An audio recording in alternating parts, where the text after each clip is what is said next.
You may see in the story that Jesus didn't belong to the local religion. I mean, they took him to the brow of a hill to throw him off. It just didn't gel with what he said.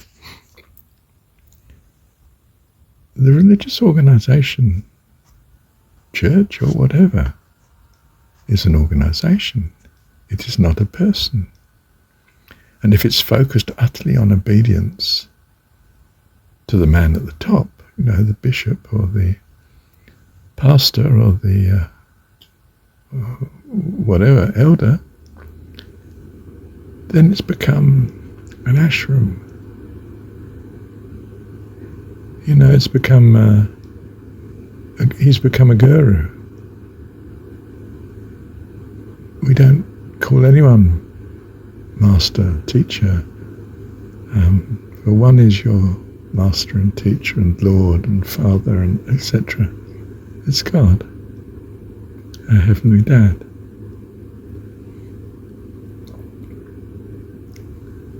So you can't belong to a church.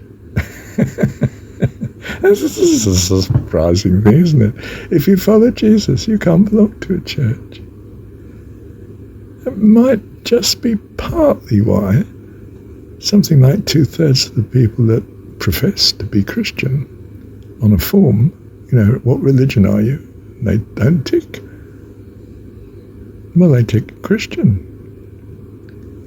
in Western countries, typically.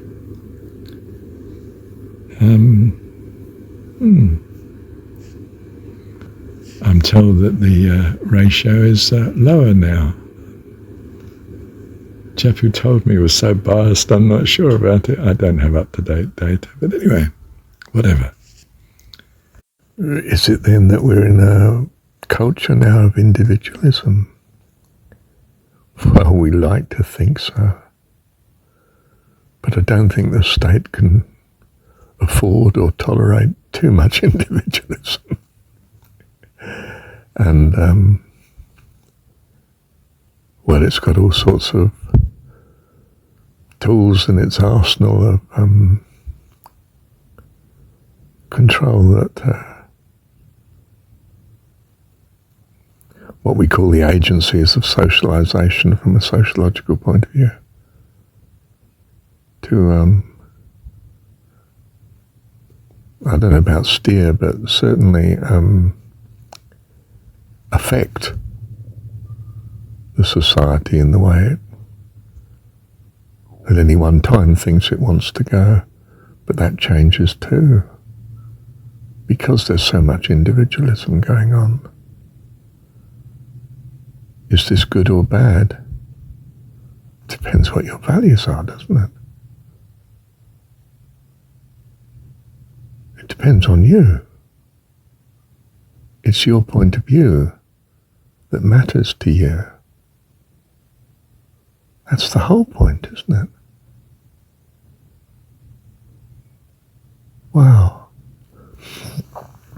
You see, it was seeded in what we think of as Christianity, in the Jesus story. He's not a conformist. My goodness, he's on the beach. He's between, the land and the water, the lake and, I don't know, Capernaum, his city, as it's called in some part of the scripture. How do you mean his city? It's a Roman city. It's world. I pray not for the world.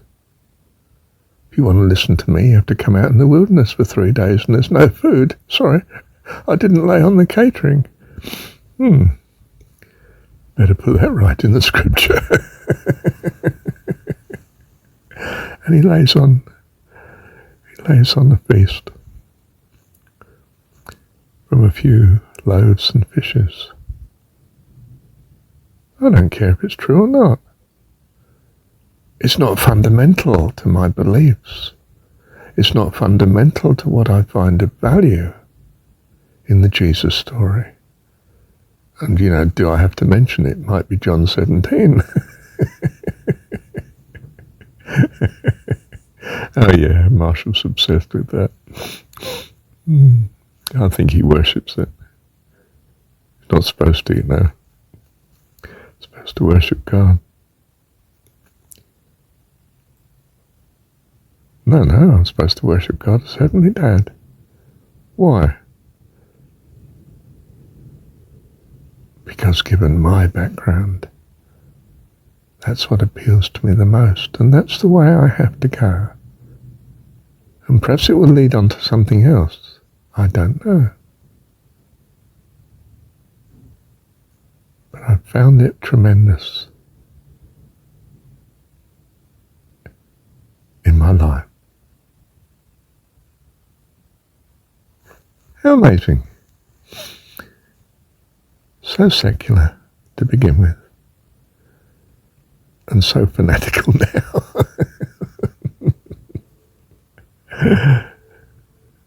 Thank you, Heavenly Dad.